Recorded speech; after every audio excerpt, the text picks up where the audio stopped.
Hello everyone and welcome back to the Yajat and आईज vlog. तर आज आहे आमच्या हैदराबाद ट्रिपचा सेकंड डे. तर आज आम्ही निघालोय सुवर्णगिरी टेम्पलला, जे की बालाजीचं मंदिर आहे. तर हे खरं खूप छान बनवलेलं आहे. मोस्टली हे इव्हिनिंग टाईमला खूप छान दिसते. मस्त लाइटिंग केलेली आहे त्यामध्ये.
हे मंदिर हैदराबाद सिटीपासनं थोडंसं लांब आहे.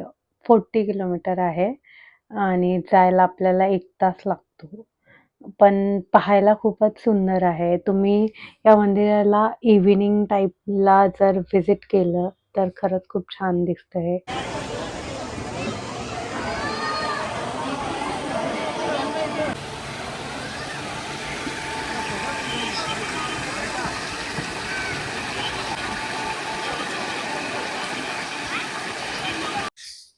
संडे असल्यामुळे भरपूर गर्दी होती, पण आमचं दर्शन खूप छान झालं आणि आता आम्ही आमचं ब्रेकफास्ट करून घरी जाणार होतो आणि थोडा वेळ मग आराम करून आम्ही आमच्या नेक्स्ट स्पॉटला जाणार होतो. तर हा मसाला डोसा आहे, जो की खूपच मोठा होता, पण त्यामध्ये पोट भरेल असा होता तो.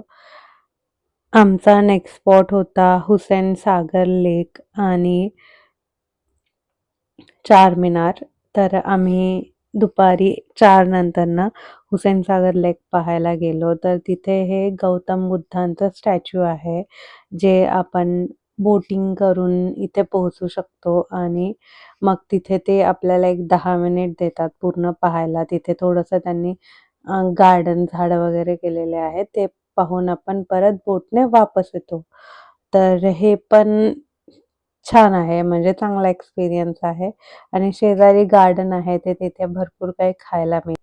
हुसेन सागर लेक पाहून झाल्यानंतर ना आमचं नेक्स्ट डेस्टिनेशन होतं चारमिनार. तर आम्हाला चारमिनार पाहायचं होतं. सागरची खूप इच्छा होती चारमिनार पाहायची. जाता जाता आम्ही इथे थोडीशी शॉपिंग केली. आमचे जे ऑटो केली होती आम्ही चारमिनारला जाण्यासाठी, त्यांनी आम्हाला सांगितलं की इथले हैदराबादचे मोती खूप फेमस आहेत. तर मग आम्ही थोडीशी या दुकानामध्ये शॉपिंग केली आणि चारमिनारला आलो. तर चारमिनारला संध्याकाळी खूप छान लाइटिंग केलेली होती आणि इथे पूर्ण मार्केट आहे. तर या मार्केटमध्ये बँगल्स खूप छान भेटतात, म्हणून मग मी बँगल्स घेतल्या. आम्ही बिर्याणी खाल्ली आणि आणि आमचा दिवस संपवून आम्ही घरी गेलो. दुसऱ्या दिवशी आम्हाला प्रवास करायचा होता दुपारनंतरनं. तर सकाळी मग मी थोडी साड्यांची शॉपिंग केली. इथले फेमस बिस्किट घेतले आणि आम्ही घरी जाण्यासाठी परत ट्रेनने निघालो आणि अशी आमची हैदराबाद ट्रिप खरंच खूप छान झाली. तर तुम्हाला आमचे व्लॉग्स पाहायला आवडत असतील तर आमच्या चॅनलला नक्की सबस्क्राईब करा. धन्यवाद.